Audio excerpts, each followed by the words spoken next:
Real stories of werewolves, of dogmen from history, from your emails, illustrated and animated with the democratizing magic of machine learning AI. Welcome to Scary Stories. First of all, I want to say we have a strange remembrance of Dogman over in the sort of Mothman region by the Ohio River, supposedly eating livestock and pets, which has just been released to channel members only. It's a bit too gross for this channel, especially this one part at the end. But if you don't mind some blood and gore, then you might want to look into our description or watch Henry at the end of this video, explaining how you can become a channel member and see the show too. Now this episode I'm about to start has a similar theme, but it fits better into YouTube's standards. At least I hope it does. And now today's new episode. Dog, Eat Dogman. A Dear Scary Stories NYC. Back during the pandemic, I stupidly believed television, and I thought this was the final plague that would wipe out humanity. I will never believe the media again, but back then I took them super seriously. So since my wife had left me a few months before this all began, when the lockdown started, and my boss allowed us all to work from home, I took my home out to the woods. I started camping away from human beings out in the forests of Ohio, where I live. Actually, I live in Cincinnati, but the woods I stayed in were all to the east of there. Zaleski State Forest, Hocking Hills State Forest, Vinton Furnace State Forest, and the place where I ran into the Dogman and that pack of wild canines, which is called Tar Hollow State Forest. Lots of state forests in Ohio to choose from, and that is the one the Ohio Dogman chose. Now, you may assume they call him the Dogman because he looks very canine, and I suppose there probably is some truth to that, but I think it's possible they call him that because I think he eats dogs. I mean, it's possible he eats dogs at least. And maybe that's why they started calling him the Ohio Dogman. I don't know, it's just a guess. I was hiking into the park, looking for a good place to camp, when I started hearing what sounded like 50 dogs all fighting each other. At first I attempted to walk in the opposite direction from whatever that noise was, but it kept getting louder and louder, and I was starting to get scared. I mean, it sounded like a dog hurricane, and it sounded angry. I climbed up into a tree that had some sturdy branches pretty far up, and I tied myself and my backpack to that tree. My plan was to spend the night up there safely, and I wondered what the hell was making that noise.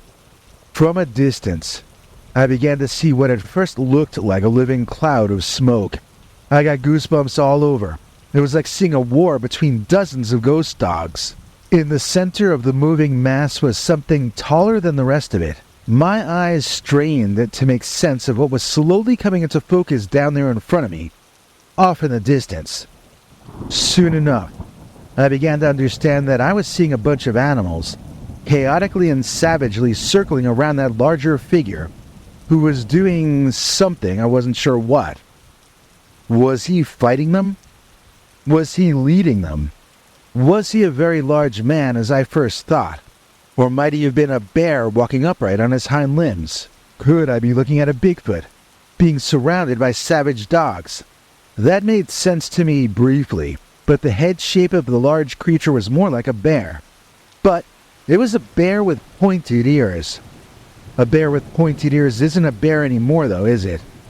So I was really struggling to understand what I was seeing. As they all got closer, I have to say that it looked more like a moving fight or a violent parade. The dogs were all attempting to attack the wolfman, and the wolfman was attempting to attack them all back. This was a wild scene, as they both fought and advanced forward across the floor of the forest. Closer and closer they came, until they passed underneath me and continued onward. This took about 2 hours from the time I first climbed the tree, before the fight had passed beneath me and continued onward in the other direction. I stayed up there in that tree until dawn, before risking coming back down and resuming my hike to find a camping spot. Now, you might have thought this kind of an event might put me off the idea of camping, might have even sent me scurrying back to human civilization, but this was during the pandemic, there was no human civilization to return to. So I chose to continue staying out there in this chaotic, primitive monster land. I mean, I was able to set up camp in time to make my morning Zoom meeting for work, so the forest was working out fine for me as far as I was concerned. Besides, I wondered what were the chances that anything even vaguely like that would ever happen to me a second time. Well, as it turned out, the chances were 100%. A few nights or a week later, I was awakened by these terrible noises. They were dog noises, but not barking. There was a canine in great distress somewhere out in those woods, and he was as loud as he was mournful. At some point I decided to go out and look for the poor pooch. I don't know what I was going to do if I found him injured. I guess call 911. My advice to you is never wander into the woods half awake or half asleep, as I did that night. Either wake completely up or don't go out there at all. Also, have a plan and stick to it.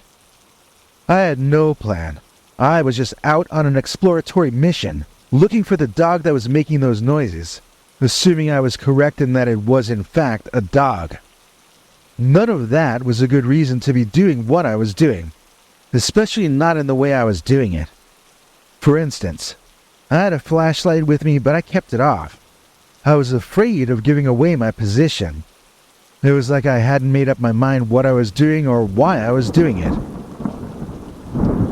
I nearly stepped out into the clearing, but some force of fate held me back from taking that last step that would have exposed my presence. Maybe it was luck or maybe guidance, but I did not step out into that clearing.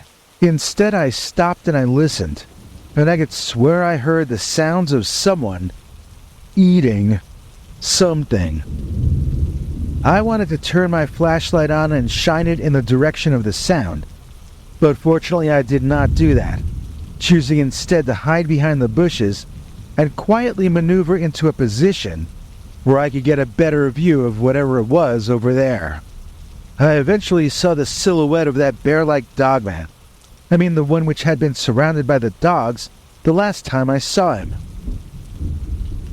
Was he the one who had been emitting those pained canine sounds earlier? He seemed fine in that moment, but then I caught a bit of a sight of what he was eating. And let's just say it wasn't chicken. I bet it tasted like chicken, though. I'm not really certain of what I saw him eating, but I know what I think it was. And I think you're thinking the same thing as me. I snuck back to my camp and I zipped myself up in my tent. No more disturbances that night, but I now had a new coloring of what I had seen that first night up in the tree. Hopefully you can fill in the blanks here so that I don't have to get too specific or too graphic and risk getting your channel in trouble. In my opinion at that point, I saw the Dogman as the mortal enemy of that pack of wild dogs. Talk about a dog eat Dogman world, this was it, and I was in the middle of it. So this did make me call in sick to work that day so that I could attempt to hike a bit more than usual and try to get myself off the turf of these creatures. They had become more hectic than city life during the pandemic, and that's truly saying something. By the time sundown came that day, I found a nice small clearing and set up my camp. I didn't create a fire. I just ate some trail mix and called it a day, crashing out in my tent. I was awakened some hours later by activity around my tent, which scared the bejesus out of me. My first thought was actually that there were people outside, and that the yipping and yapping I was hearing was coming from the dogs that belonged to those people. I was concerned that I was in a very bad place, and so I lifted the flap up to look outside the tent. It had one of those little tent windows where you're supposed to be able to see out, but they aren't supposed to be able to look in and see you. I was staring out there trying to make out shapes in the darkness. I was certainly making out movement, and I could feel the weight of footfalls as well. Large feet, small feet, heavy feet, light feet. You name it, I could hear it out there. And I could feel the weight of the creatures through the reverberations in the ground underneath me. But then it all kinda settled in. It settled down. But it didn't go away. When I looked out my little tent window, I saw the dog pack was back, and they were all relaxing. They were settling down and napping all around my tent, as though I weren't even there. They didn't even seem to be trying to get in it. They didn't seem to care about my presence in the clearing with them at all. It was just where they were spending the evening, and that was the end of that. I studied the scene out there because I knew I had heard something other than a dog walking out there. It felt like something larger and two-legged. If there wasn't a man out there with those dogs, then I know I expected that the Dogman was out there with them instead. Except that didn't make any sense. Or it wouldn't. I had it in my head that these were enemies, that the Dogman ate these creatures for lunch. If that was the case, then they were predator and prey, not pack members or friends.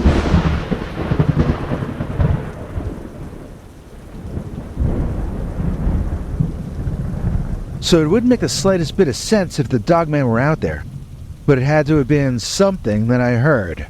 I sat there looking out my little tent window for long enough that I started to get cramps in my neck and back from the stupid position I was seated in. They would get up from time to time and scamper around, fighting and snapping at each other for reasons I hadn't seen the start of. And then they would settle back in again. I was looking, straining my eyes, trying to see something bigger, and something two-legged. I was not seeing what I was looking for, though, and eventually I settled back into my sleeping bag and I fell asleep again, surrounded in every direction by these strange, stray canines. The next time I woke up, there was some kind of a loud conflict going on outside the tent, and the sounds were far more agitated and hostile than earlier. I have literally never prayed in my life, but I started to pray for these things to just get up and go someplace else, to have their skirmishes and their blood wars. Anywhere, except outside my freaking tent. When I dragged myself up out of the sleeping bag to go look outside this time, everything seemed to settle back down into quiet. The fight was over, but there was still a lot of movement going on out there. Over strode the heavy-footed wolfman himself to look at what the dogs were doing. As he approached, they scattered, and I could see they had all been eating something. But now they backed off, and the Dogman squatted down and picked up eating where the others had left off. They seemed to be acting like he was leader of the pack, that he was the alpha, but he wasn't even the same species as the rest of them.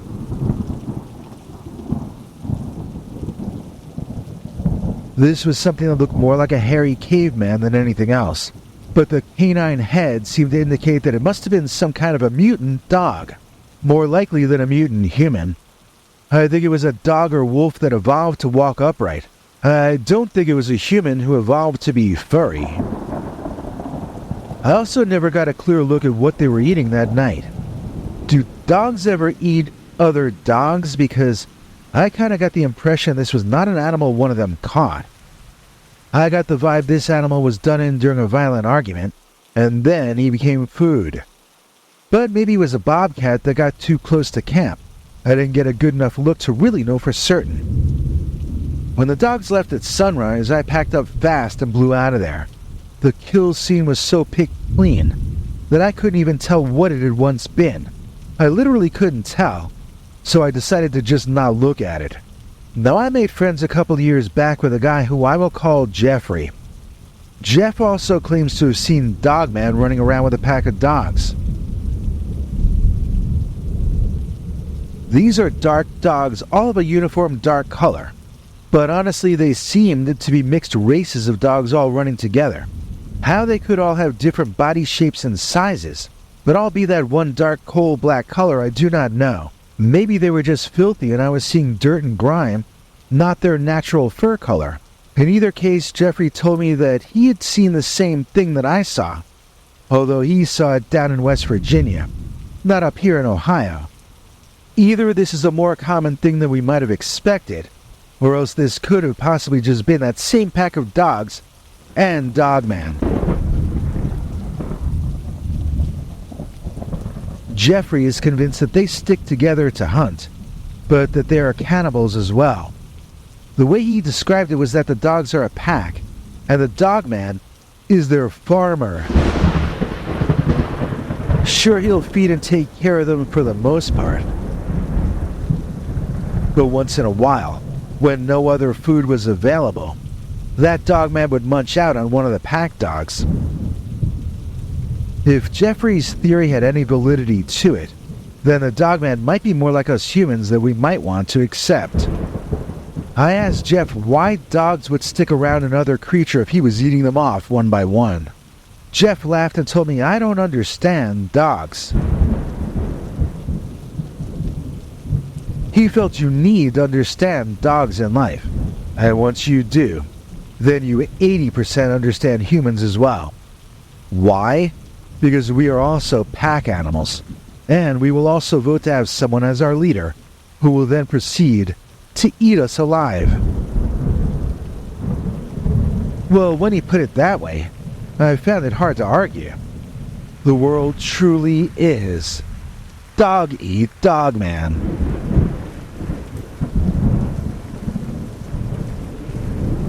It's a Dog Eat Dogman world, and you know it is. Share this information with the world in this new Dog Eat Dogman t-shirt. Available in sizes from small to all these letters that must mean double extra large. It's also available as a pullover hoodie, and as a women's t-shirt as well. Yes, they will fit you, no matter your body type or size. And they come in 5 different colors, so check out those links in the description and get yours today. S.A. Rose, the rose that knows. Please join me in thanking today's executive producer S.A. Rose for making this episode possible. S.A. Rose is a member of our PayPal subscribers club at peterbernard.com, and so he gets to see our latest secret uncensored members-only story, which is called Dogman is Eating the Cats, Dogman is Eating the Dogs. Here's an excerpt. But there was one year when the ghost dogs came back in force, and they got blamed for basically anything that went wrong in the area for a few months. Some of us were calling them Dogman by that point. They were like werewolves, but they just looked more like dogs than they looked like wolves.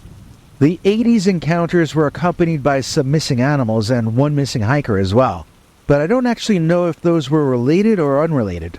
Unlike that earlier time, the animal was never seen eating or taking any living creatures, but there were sightings, and there were animal disappearances, all within the same time period. I can't speak to the missing hiker I remember hearing about back then. I have tried to look it up, but none of the names rang a bell, and nobody in my family remembers what I'm talking about. I suppose people go missing in the area of the Wayne National Forest all the time, and I don't suppose there's any solid proof Dogman is involved in any of these disappearances. Obviously it was a vibe that summer though, that you expected disappearances, and when you got them, you blamed the ghost dog werewolves.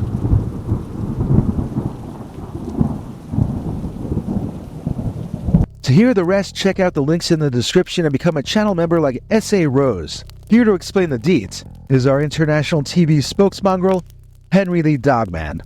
Thanks, Biggie. And thanks to all of you for watching this far. If you liked it, please click like. If you'd like to see more of our work, please subscribe. And also click that bell icon if you'd like to be notified when we put out a new episode. To become an executive producer, you can donate to us through the thanks button under each of our videos or through our paypal.me/PeterBernard209 page.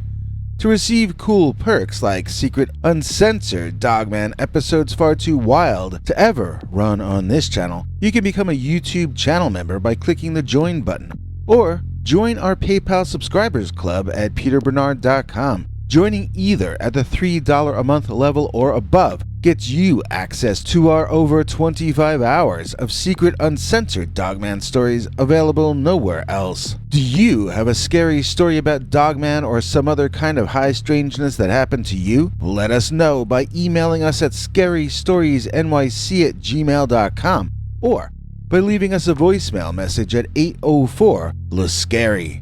You may need to call back on that one. It cuts off after I think 3 minutes. And if you don't want to do any of that stuff, thank you for simply watching to the end. Good night, and have a scary tomorrow.